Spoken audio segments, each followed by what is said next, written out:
that for those of you who are not Isixhosa speakers, Ingxoxo is a robust discussion or a form of an engagement where thoughts and experiences about a particular matter are shared or exchanged. And today, colleagues, as you know, marks the end of the third week of the resumption of academic activities for Pathway 1 learners. Most of you have been reflecting on various platforms about your experiences thus far and the adjustments that you have had to make in order to make learning more meaningful for your students. Today's session, colleagues, is designed to provide a safe platform for you to discuss the adjustments, whether they be minor or major adjustments in your facilitation methodologies, or maybe new approaches that you have had to adopt, and reflect on challenges that you have had to overcome or challenges that you are still grappling with. And also reflect on new insights about how your students learn and how that impacts on your future plans in the delivery of your curriculum. Dr. Bianca Curry, I want to apologize for the incorrect title that was used in the invitation. I am responsible for that error. Bianca did not promote herself. It was an error on my part.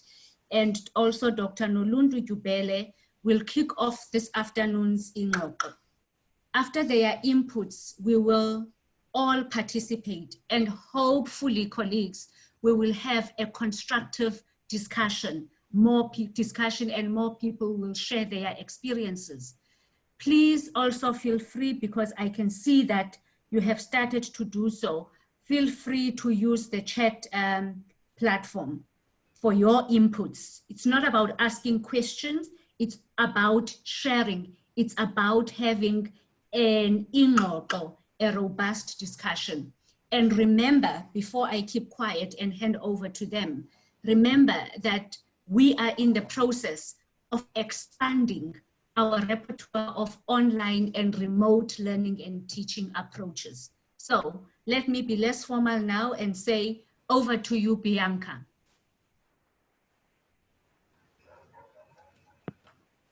Hi, can everyone see me and hear me? Okay. Yes. Well, first of all, thank you very much for inviting me into the space. I'm finding this whole experience very exciting and challenging, and I am enjoying the online space and sharing and working in platforms such as this. I feel it's also linking us far more to Port Elizabeth, which is fantastic, which we haven't had in the past sitting at the George campus. So, but before, not to waste any time, let me get into what I was asked to talk about here. I want to speak about my Environmental Education 1 module, which before the pandemic hit us, I had 40 registered students in the module. And after the lockdown had taken effect, we then sent our students a questionnaire asking them, which pathway they would like to take. We also did a far more fine-scaled questionnaire with the School of Natural Resource Management group to find out what their data situation was like, what their equipment was like. And in that questionnaire, I basically had 34 of the 40 students respond to the questionnaire. And of that 34, 26 opted for the online Pathway 1 session. And 8 of them chose Pathway 2. But subsequent to that, which was at the start 3 weeks ago, some more of those, the 8 who chose Pathway 2 have actually come on board and swapped over to Pathway 1. And there's been a bit of people have been, I suppose, looking at what the undertaking is and deciding how to proceed. So as it stands, I have 33 of the original 40 that are online and either engaging fully, and there's 19 of them who join me once a week for an online session. And then also there's the Moodle, which I can see 14 of them are only visiting the Moodle site and are not coming on the online sessions. But I have got a feeling that what is actually happening is that, because I make the video recordings of the online sessions available to the students after we've had them, and I think a lot of them are actually downloading them and watching them within their own time instead of actually joining live on the day at the time. So the approach that's really just to orientate you around the module that I'm talking about, and it falls within the School of Natural Resource Management on the George campus, and it's nature conservation students' second years. The approach that I've taken, what I call my COVID plan, is really based on a couple of things. Number one, ultimate flexibility for the students. I also strongly encourage things like participation, tolerance, understanding, and empathy for one another. I've moved over to a continuous assessment model where it's based on learning outcomes, and they need to put together a portfolio at the end of the module, which will then be moderated. So there, I've also given them multiple assignment options to achieve each learning outcome, and there is also no deadlines, so that they can then do it within their own time and in their own space. And then I've opened up multiple forms of communication, which includes WhatsApps. I have the online team meetings, email, Moodle, and basically I've invited them, if there's any way that they wish to communicate with me, they must just let me know, and I'll do my best to get onto their platform or whatever it may be. Some of the, so that's really, and then the approach I've taken in terms of the materials is I've converted all my notes into activity sheets. I have given them additional readings, and also I do the online sessions, which I share PowerPoints with them, which I also make available on the Moodle site, and also the videos from the online sessions. And so that's how I've kind of approached it. And then last week, I had an open session with the students where there was no course content to be taught, and it was an invitation to come and share their experiences and how they're coping and what challenges they were having. And I think that session was quite an insightful session. And what I got from that, the students' responses to what I was saying, or what they were saying, is that number one, first of all, they were struggling with time management. That came up quite strongly. That they were, however, very accepting of the situation and realizing that, you know, that we're all doing the best that we can. They had work environment issues. So some of them, you know, one student said, we're all drinking from the same straw, when he was talking about being in the home with two siblings who are doing online schooling, his parents who are also needing the laptop to work, and they've only got one device, and they're trying to share it and share bandwidth and things like that. So that also came up as an issue with them. They're missing each other, and I think the session, they enjoyed hearing each other's voices, and the feedback I've also had from them even outside of the session is that they really enjoyed the online engagement and just seeing my face, because I asked them, can I switch off my video to save data with these team sessions? And their response was no, even though they were having, some of them were having data challenges. And the reason being was, they said, first of all, it helps them to concentrate on what we are talking about in the online session if they've got a face to look at. They also take comfort in seeing my face and look at it more personally. And they also appreciated hearing each other's voices, which was quite interesting. So they're really missing each other. They also spoke about missing study groups and collaborating together on projects. And keeping track, they said, you know, everything has changed, all the assessments have changed.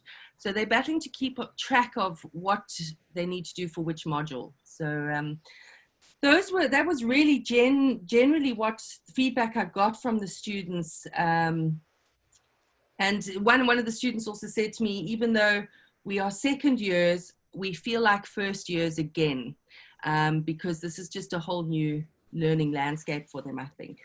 So that was their experiences. And then, you know, part of what I've been asked to talk about today is my experiences. So, you know, for me, I must be honest, I am thoroughly enjoying this online teaching. I feel that, you know, there's an improved relationship between my students and I think because there's a lot more empathy and understanding, and there's less, you know, I don't know how to say this without being too controversial, I suppose, but I think there's been a lot of animosity in the classrooms since the protests, and this joint struggle that we're all going through, I think has alleviated some of the tensions from those student protests in the classrooms. I also find there's just, they seem to appreciate me a little bit more, which, you know, I wasn't feeling in the classroom before.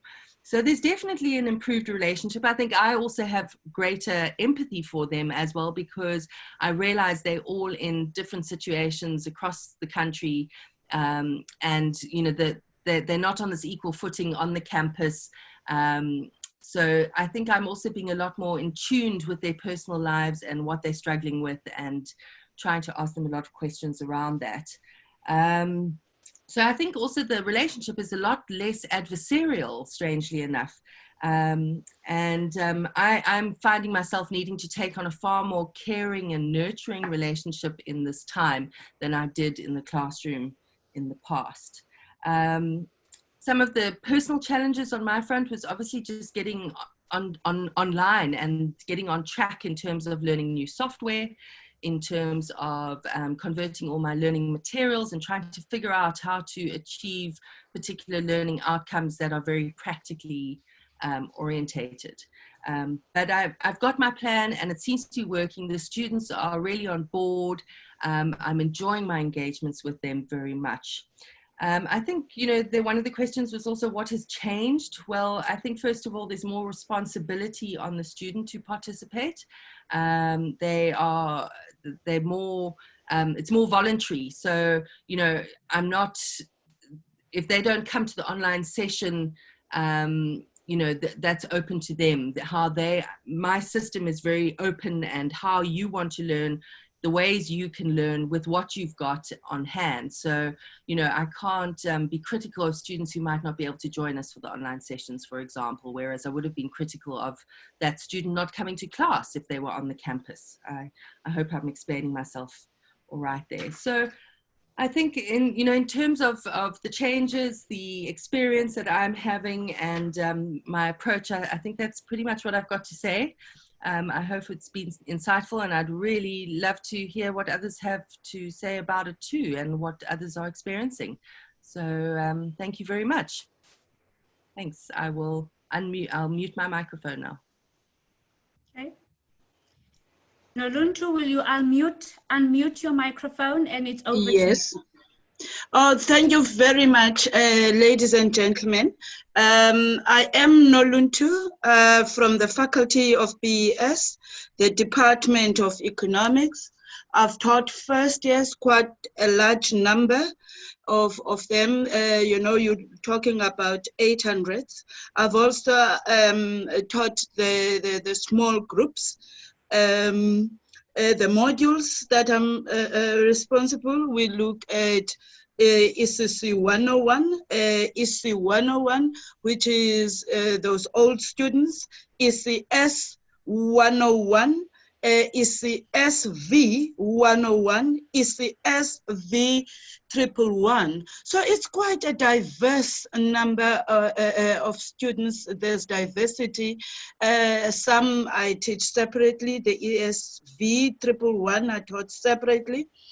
And I just want to share the platforms for online learning that we're currently using. We're using the Moodle site. We have slides with voice recordings. We have YouTube facilities for every topic. We've opened discussion forums. We also use Microsoft Teams, where we also have emails. And if I were to answer the question that says, which ones have you been using before COVID-19? We have been using the Moodle site because we've had all our slides without voice recordings on the Moodle. We have used the YouTube facilities.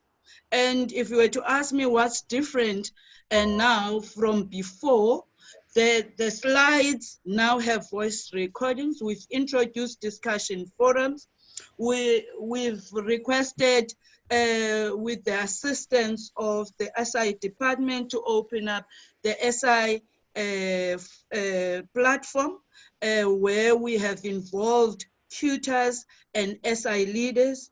We've also had to use, as I said, Microsoft Teams, and we also have tutors and SI leaders sharing on this platform. And so additional support that we opened up for students that we've introduced, WhatsApp groups. I'm telling you, it's been a nightmare, but I tell you, this has also been an eye-opener for myself. We have SI leaders and tutors assisting students from Monday to Thursday. On a Friday, we have bilingual tutoring. So we have ensured that every day there is someone that is assisting the students besides the lecturer. If you were to ask me, how did you make them familiar to this site? At the beginning of the year, we were working with the Moodle site, so I then requested students who were not used to the computer or who've never touched the computer. Ladies and gentlemen, you'll be surprised that there were students who've seen the computer because the teacher had it, but they've never touched them. So with the assistance of the SI leaders, with the assistance of the tutors, we were able to assist those students to go through, literally going through what the Moodle site, how you open the computer, what it is involved.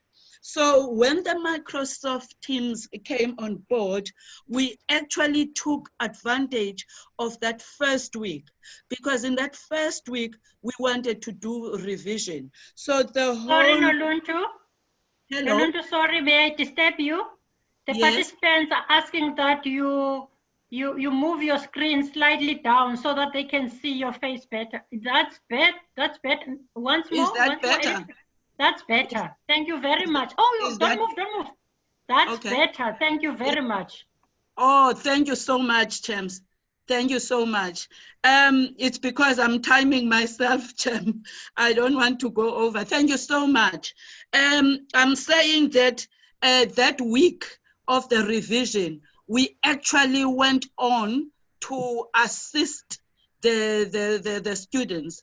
The SI leaders, the tutors were assisting us on different platforms where we took them and we took different groups to show them what happens on Microsoft. We've had a wonderful feedback on that.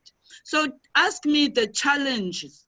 The challenges that we've had is, one, what I call the adaptability struggle, where the students have to adapt to the new way of learning, to the new way of teaching, where I myself have had to adapt to these new ways of learning. And what I found was that, as one student said, I could actually hear, because they wanted me to actually put on the camera so that they could see. We could hear what's happening in the background, and we could hear some people in the background saying, every day now, we must be faced with you learning, so we must be keeping quiet. I actually heard it because the student wanted me to hear it. And so that, to me, it told me that, you know what, students are also having to adapt to the new environment of studying, having to study at home. I have what I call 3 C's. The other challenge is the 3 C's, what I call connect, what I call context, what I call a content. because those three are also part of the adaptability struggle. They are also part of what I also call technical issues, because the fact remains that some students lack infrastructure. So even if they have, they might not be able to connect because they have lack of computer literacy. I've actually requested some of the students who were falling into that category, even if they have the resource, I think it was just a matter of fear that they were experiencing. So I requested them after level 5, to actually see if some of the resource centers in their areas are opened. I actually, once the student told me which area they were, I was also able at times to allocate an educator because of perhaps my experience in sport, and I know there's an educator in that area, so that they can be able to be assisted besides, and that has also worked wonderfully. So where students were actually assisted in level 4 because they had to go out to those resource centers. Time management, I fully agree with Bianca, has been another challenge for the student, which we are still working on that. We're helping them with the support of the tutors and the SI leaders. I think the other one is self-motivation, where students are used to that environment of face-to-face, and all of a sudden they are now faced with actually doing it online. Those challenges, ladies and gentlemen, I actually saw them as opportunities. I actually also saw it so that I could teach economics and make it fun. And one thing I decided was that I must know my students. I must know their capacity, because it then helps me in knowing if I'm dealing with the ESV 111 class, these are the type of students. And so this is how I'm going to reach out to them. I think it also assisted me, an opportunity for me to revisit the module, to actually try and link outcomes with the content, to actually also prepare them together using their peers, which is the SI and the tutors, to ensure that they are able to prepare. And I think we successfully, day by day, improving, because I can promise you the assessment that they've completed yesterday doing, out of 800 and something, we had about 700 and something participating. And so to me, it's about teachers' resources, ensuring that how we adapt material that has been developed by others. And so we as educators, also as teachers, we have to ensure that we do have the legal right, that we do have copyrights. And innovations, ladies and gentlemen, we've had, thank you to the CTI, thank you to Dr. Bati in particular, thank you to Sis Noluthando. Bilingual tutoring has assisted us so much, because on a Friday, when on a Monday, they have an SI leader, and on a Wednesday. On a Tuesday, they have a tutor, and a Thursday. On a Friday, the bilingual tutor sums it up and puts it together. That has really assisted us, because they've also have been working on the WhatsApp group, because sometimes I had to go off this because they work till at night, which you know, as an old one, I'm not able to do that at time. You know, I've had to learn designing instructions on these various platforms which are different. And to me, that has made me who I am. That has also made me to learn to assist students. And students have been giving feedback to say it has been, because whenever they are stuck, they know that each day there is somebody to help them, particularly to the bilingual tutoring. They were actually impressed, because that was where, as diverse as they could be, they are able to share in both languages, in English and in isiXhosa.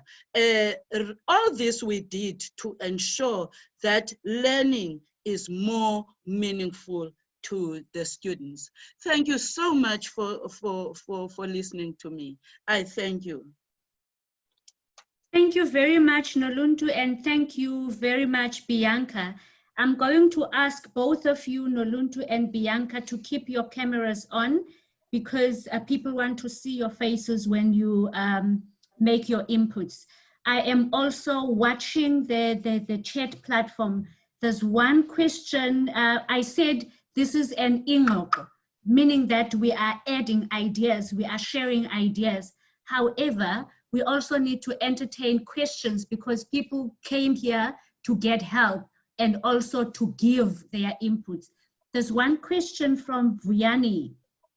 Vuyani wants to know any ideas about the effective use of WhatsApp to teach and to learn. And I did hear both of you making reference to use of WhatsApp. I'm going to hand over to Bianca. Before I do that, I'm asking Champ now to check the participants, and people who want to make contributions can raise their hands, and then Champ will give me an indication of how many people need the platform to speak. But please use the raise hand button at the bottom so that we can pick up when you want to speak. Over to you, Bianca. Unmute yourself, Bianca. Thank you.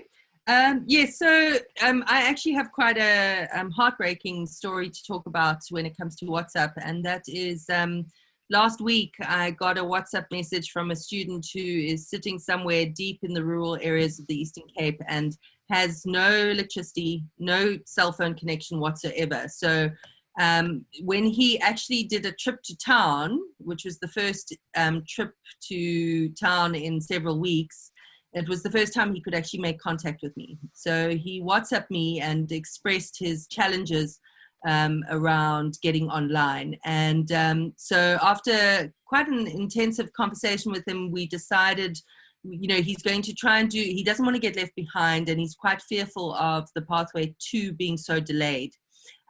So he has said, you know, we discussed doing what we can with what we've got. So basically he asked me to send him all the written documentation and files I've got on Moodle to him via WhatsApp, which he will then download when he is in town every couple of weeks.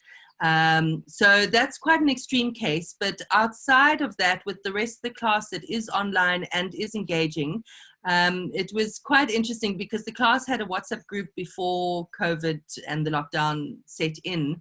And when this all started happening, I asked them if I could please be put onto that WhatsApp group. And they were like, no, we'll start a separate one. So I was quite happy about that, because it meant that they've got their own private one, a student group, and then they've got one that I can use to also communicate with the class. And I do often get questions through the day asking me, I'm busy on an assignment and there's a particular question that they might have.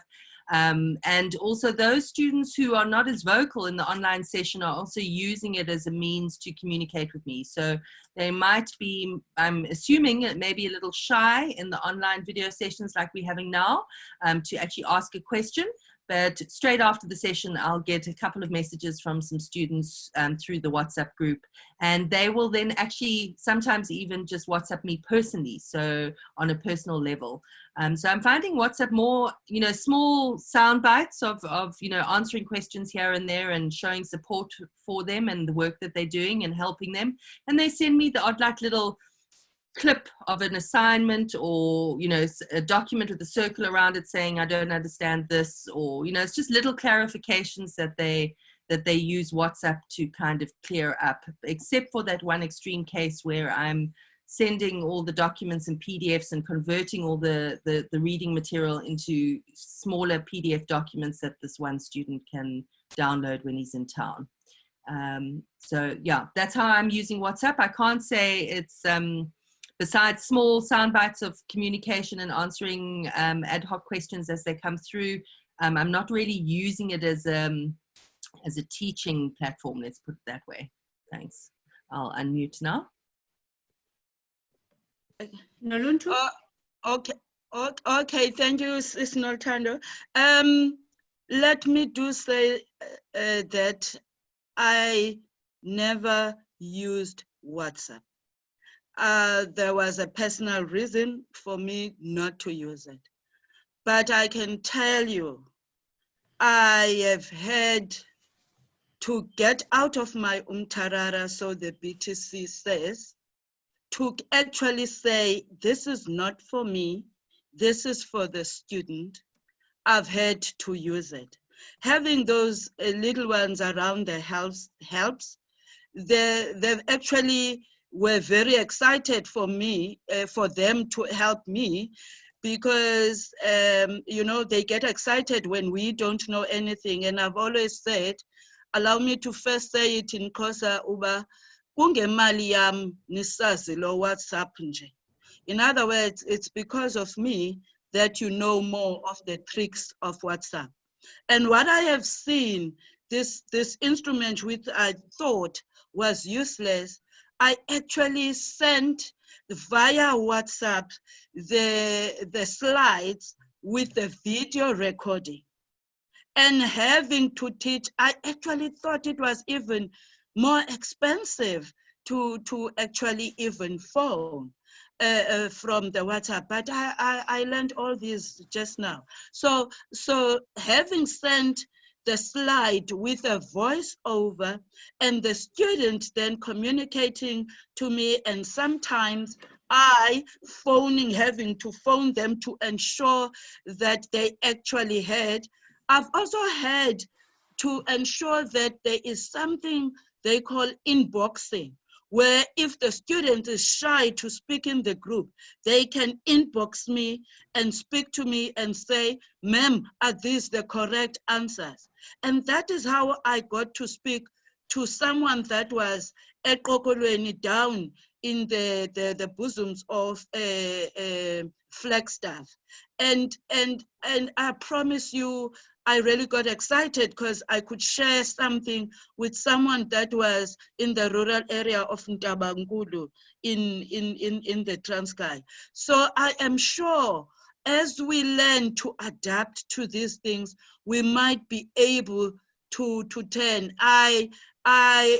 We, you know, what do we call it? The tutors have also asked the students there, when they give them work, to inbox them, and they submit this info. The tutors mark it, they have a look. So by the time they get into the actual chart, also using their WhatsApp, they've actually given feedback to the students, and they actually know the areas where the students are struggling. We've had even other students sharing to someone, and we've had a lecturer from mathematics asking me also, how do we exactly use this? And they have told me it's a tool that they also using currently to assist their students. I'm sure there are other things. I don't want to delay the conversation. Thank you. Thanks, Noluthando. Dixie, can you switch on your camera so that we can see your face as well when you speak? I'm handing over to Dixie. Champ, can you? Yes. Hi, this is. I'm not going to switch on my camera, but I'm happy to talk. Maybe next time. Ahead. Switch on my camera. I've forgotten what I was going to say. Sorry, I put my hand up so long ago, I can't remember. Oh yes, it was about putting material on WhatsApp, because you know, one can upload PDFs and video and so on WhatsApp. But doesn't the university have this whole project going where they're actually going to be printing and sending out this material to all these students who are in places like who don't, you know, where they have no access, like that student Bianca mentioned? Isn't that the purpose of that project, rather than overloading the WhatsApp? That's my question.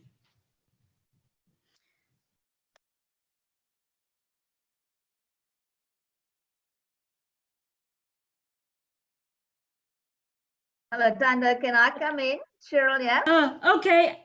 I was busy talking to myself. I'm on mute. Go ahead, Cheryl. Thank you for joining us, Cheryl. So you're still talking to yourself, Noluthando. We'll have to have a discussion. Yes, just carry on, Cheryl. And I just thought I could help maybe come into the discussion here, which is quite fascinating. So Dix, the goal we've been working towards has been to get as many students learning as possible. And what has been fascinating, because of using these alternative methods, the WhatsApp, even the SMSs I'm hearing from some groups, we've actually been able to get more students learning than we anticipated. You know, my initial predictions were 55%. If we reach that, that would be brilliant. Sam tried to convince me that 65% was more likely, and we were both wrong, because now we're at 78%. And although we know that those learning on smartphones and with WhatsApp are not getting all the learning, they've at least been able to restart their learning, so that by the time we do send information to them, they've already got something going, instead of waiting, because it's likely that the information will only get to them sort of in the week of the 8th of June, by which time our first lot are already almost finishing off with the work. So that was really the thinking, that we just gave as many opportunities for students to get engaged in learning. And some of them have surprised us by taking up the opportunities in really difficult circumstances. So yeah, so it's a combination of things, and probably going forward we'll carry on with these various combinations. You know, I think there's some of, definitely people who are learning with a smartphone would actually benefit from a course pack being sent to them, and rather be using the smartphone to type up an assignment or something like that, for example. So it's never going to be a one or other. It's probably going to be both and type of situations going forward. Thanks, Noluthando. Okay, thanks, Cheryl. And I was trying to respond, but I forgot to put my mic on. Before I hand over to Jenny, we can take 2 more inputs. I'm sharing my screen because I don't want us to go over time, because we are still going to have many of these, and we don't want to chase people away by not sticking to time. So we can take a couple of more inputs before Jenny takes over. Champ, are there any hands that you are seeing? No hands from my side and nothing from the chat box. Okay, I just wanted to engage Bianca a bit on the issue of flexibility, tolerance, and empathy, and the fact that you had to slow down a bit. I'm sure that you had a schedule. You wanted to cover a certain amount of work, but due to your experiences and interactions with your students, you had to slow yourself down. Can you talk us through that process of convincing yourself that it's not about the amount of work that you have to cover, it's all about making impact to your students and that your students are really learning? Yes, yes. So, you know, I felt very strongly about taking the pressure off, because I got the sense from the students that there was going to be a lot of pressure on them, you know, especially changing over to a continuous assessment. Suddenly, instead of just having the usual, what we would have was 2 assignments, 2 tests and an exam, now everything has changed around to learning outcomes, and I knew it was going to spin them out. So I felt, you know, let me give them a plan, let me give them multiple options so that they can choose. And I sent out a communication which laid it all out for them, and I said, we have to cover these learning outcomes. These are the learning outcomes. Here are the assignment choices for each learning outcome. You choose which one you would prefer to do, and you submit it in your own time when you are ready to. And you have multiple, you can submit many times. So if you submit it and you don't meet the learning outcome, I will give you feedback and you can attempt it again. And I think that eased the pressure for them and also for me, because then it wasn't so much, oh, I've got to get this stuff done and I've got to get these assignments in, and I become almost dragon-like in trying to get the students to give me the work so that I can mark it and get the deadline done. I kind of realized that, you know, students are going to complete this semester at various different phases, and that's all very dependent on the circumstances they are in. So, you know, the ultimate flexibility is just to allow them to work when they can work. And we also had interesting conversations about how, you know, finding a different rhythm was important. And that was for me too, finding a different rhythm. And also the students are battling, you know, and we spoke about how a lot of us are actually working more at night now. Rather than doing the work in the day, because in the day there are other personal demands. And I think what's been quite evident is that these personal and family demands in the home environment are really encroaching in the learning space. And interestingly enough, also in the session I had, this feedback session with the students, the one student was trying to talk to me, and his mom was shouting at him from another room, you know, Severe, where are you? And you need to be doing this. And he was trying to give me, you know, talk to me on the online session, yet he had his mom demanding his attention elsewhere. And it became very clear to me that all students are in very different spaces with different challenges, and we cannot be prescriptive and say, you know, I need my assignment by 13th of June, that's the deadline date at 12 o'clock, you know. And I think that I'm a little worried that the one downside of my approach is that at this stage, I don't know how they're doing. So until those assignments start coming in and I get a chance to actually see how they're doing, I'm a little in the dark at the moment. But I also see it as fairly early days. This is week 3. Week 1 was merely orientation. Week 2 was then getting into class material and syllabus.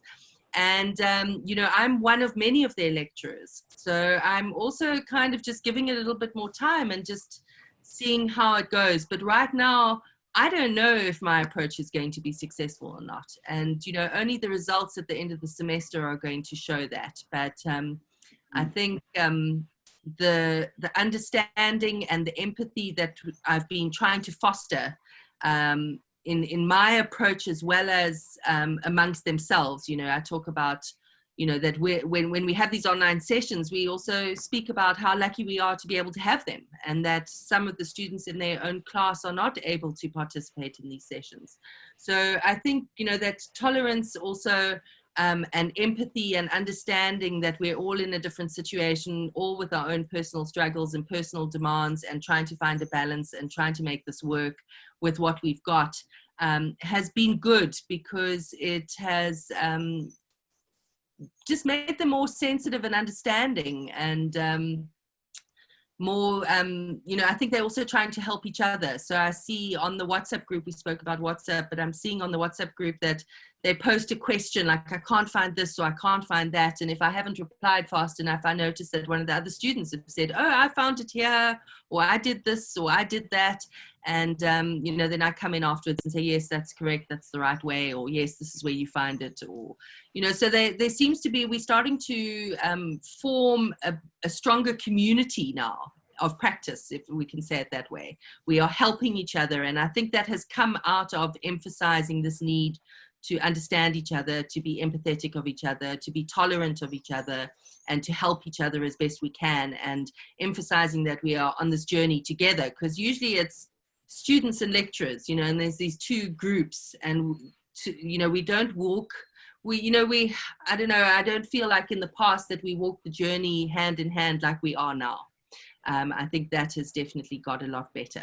And I think it's because of this just underlying ethos of empathy and understanding and tolerance of one another. So thank you. Thank you, Nolundu, for just a couple of seconds. Can you talk very briefly about the importance of upping the ante in the use of Moodle? Because before it was blended learning, you had the luxury of face-to-face. Now that you don't have that luxury of face-to-face, how has Moodle helped you to reach more students and being interactive in that platform?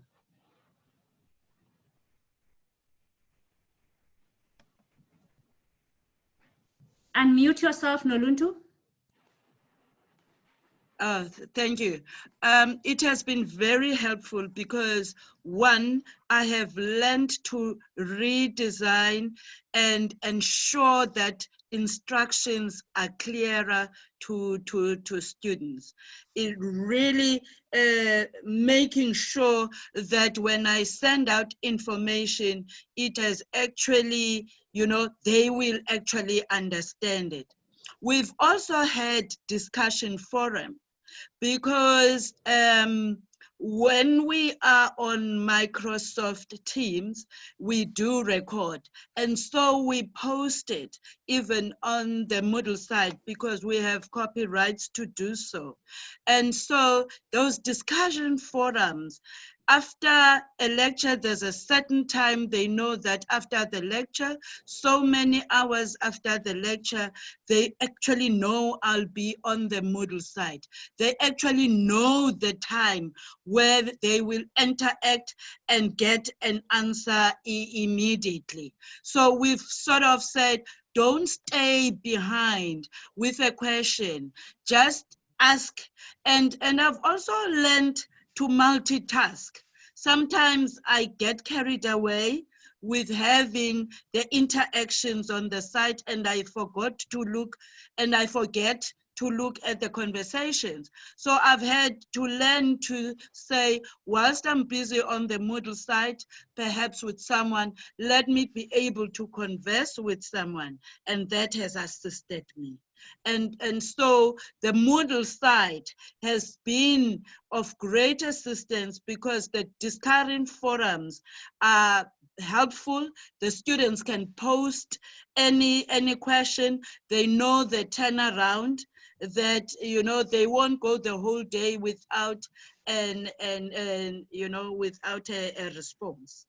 And whether also with SI having opened an SI instruction Moodle site, we've also had the SI leaders being on standby, and students know that at this time I'll find the SI leader, or at that time I'll find. So it actually says you are able anytime to go into that Moodle site, but you know that your response, you know, within that same day you will get response, or within 2 hours sometimes if you asked it after the lecture. Thank you so much. Okay, Jenny? Yes, thank you, Noluthando. Thank you very much to our two speakers. Thoroughly enjoyed both your inputs. And I think you have offered us an incredibly rich and diverse, because you're different teachers, but a rich and very positive sense of what it's been like for you to move online. So what I'd like to do just for this brief time is to identify 4 things that I think are important here. And the first one I've already mentioned, and that is a positive response to this challenge. Because for me, that's the base of everything that emerges from it. I think if we resist and are hostile to the possibility of these changes, which we cannot help, we don't have a choice at the moment about doing this. If we are positive about it, then everything else comes from that. So that's the first thing that occurred to me, that both of you have really embraced this opportunity as an opportunity.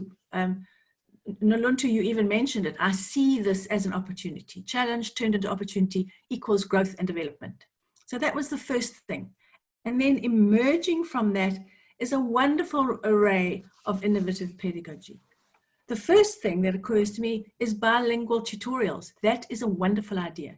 Not all of us have SI people who can take charge of it, or special people, but I'm wondering going forward if it wouldn't be possible to ask our students in our groups to give a little bit of input in their own mother tongues for other students. I mean, that, Bianca, might work in your context, for example. I don't know, but there are things that we can think about. The other thing that's emerged very strongly is the need for flexibility. And I think that that is something that we really need to encourage and support and enable, if you like. Continuous assessment is something that makes some people very nervous.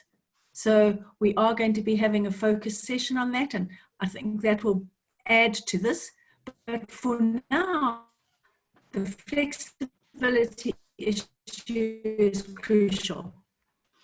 I think, Bianca, to speak to your point, there are understanding as you go along without necessarily getting a whole bunch of assignments in. So it might be that we can include that in one of these panel discussions or chat about it later on. But there are ways that we can do short checks to get just a sense of where our students are. The other thing, I mean, it's just an enabling situation. You've each learned incredible skills. You've learned about voiceovers, you've learned about the use of WhatsApp, you've learned about multiple opportunities for assessment. The list is endless. So from positivity comes pedagogical innovation, and the third thing I'd like to focus on comes a sense of different relationships. And I don't even know which order to speak about these, and maybe the relationships need to come first, I don't know. But it's with insight and time and reflection that we begin to see actually our students and we are responding differently to each other.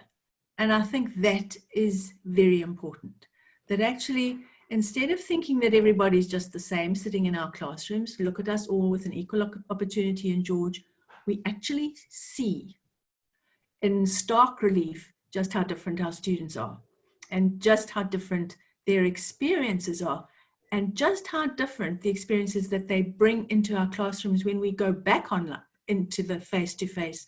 Maybe we'll look at them through a different lens and not actually see them as here we all are sitting together in a lovely lecture hall in PE or George or wherever. So I think that's an important thing that I'm hoping that will carry through into our different environments later on. And then lastly,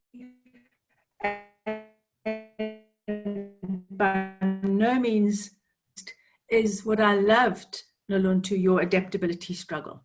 Because I think that that's the thing that comes first in with how do we manage online, how do we manage to balance our work-life situations, what do we do with children, how do we respond to the student who says we're all drinking from the same straw? How do we help students with time management? We were already discussing this in other contexts. So all of these things kind of interlink and merge and come together. How do we encourage self-motivation? How do we help our students to be more disciplined if they have their mums screeching in the background wanting them to do something else, some family chore? So I think all of these things, the adaptability thing is huge, and it's upfront, it's there, it's all the time. So for me, I just wanted to say thank you very much. What comes out of this for me is that both of you are completely committed to making, I think you said it, Noluthando, making learning meaningful to the students. You've both done that. You're both doing incredibly well, and I think we all had an awful lot to learn from you. So thank you very much. Thank you so much, Jenny. We left with a couple of minutes. Champ, the way forward, what's next week? Okay, good afternoon, colleagues. I'm not sure if you are aware that over the past few weeks, one of the main concerns of both students and academics has been the transition to continuous assessment. The transition has time and again resulted in confusion and sometimes anxieties.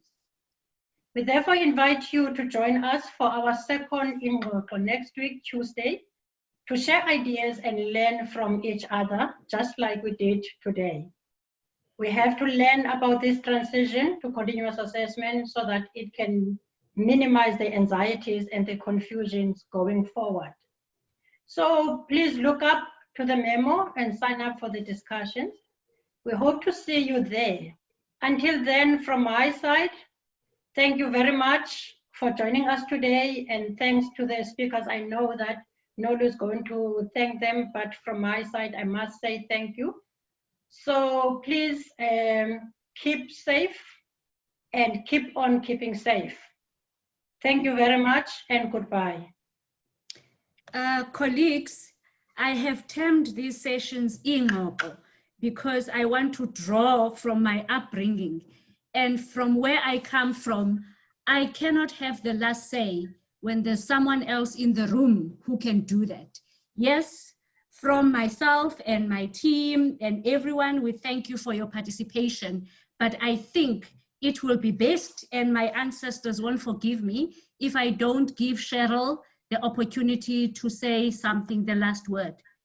Cheryl, it's not about age discrimination, it's about me being African. Over to you, Cheryl. I'm not as ancient as the ancestors. Thank you very much, Noluthando, and thank you. I sort of plan to eavesdrop in a sense on the conversation, because in the place where I sit, it can be quite a lonely place where you have to try to provide leadership and you never have an idea as to how it lands. And you can look at numbers, but they don't tell the story. So firstly, it's been such a privilege to sit in and listen to the conversations.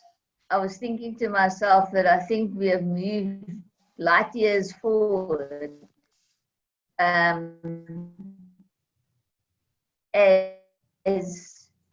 from a teaching development and excellence perspective in Japan today. So for that as well, I thank everybody that's been part of this.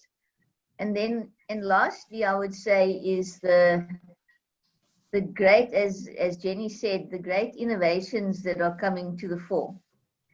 And another reason why I encouraged Noluthando and her team to have these sessions is that we are trying to document these conversations, because coming out from here will be a new way of being when it comes to learning and teaching facilitation. Yeah. We're probably never going back 100% to what we used to do. You will see as we unfold the rest of the year that we're imagining that there's still going to be mostly learning and teaching online, because even when students return, just returning students to campus is going to be quite some difficult task. If we have to apply all this physical distancing, for example, and all the hygiene rules, etc. And so we're imagining that most of the theory work will happen online, but it will now be easier because students will be in their res rooms or in a general computer lab, and they can now get access to things they couldn't get access to sitting at home. Be to have your Zoom and team sessions, for example, and WhatsApp, even live streaming WhatsApp will be easier because students have access to Wi-Fi, etc. And it will only really be our lab and studio sessions and other experiential learning that will be face-to-face for the rest of the year. Possibly a few revision sessions or a few types, but like we've heard Noluthando talk about today, where for certain students it will actually just be good to get them together in a room, but also applying all the various protocols to make sure it's safe. And then we will see what 2021 is going to bring in terms of that academic year. But it's probable that we will then use even next semester to springboard into new ways of learning and teaching. You know, why should we now have students sitting on the floor in a lecture room when they could all be sitting at home or in their res rooms, and we are live streaming a lecture or whatever. So I'm just also in the same way as you are, I heard you are preparing students almost for their futures by the way that they're now starting to learn. We're also preparing ourselves for the future as far as learning and teaching is concerned.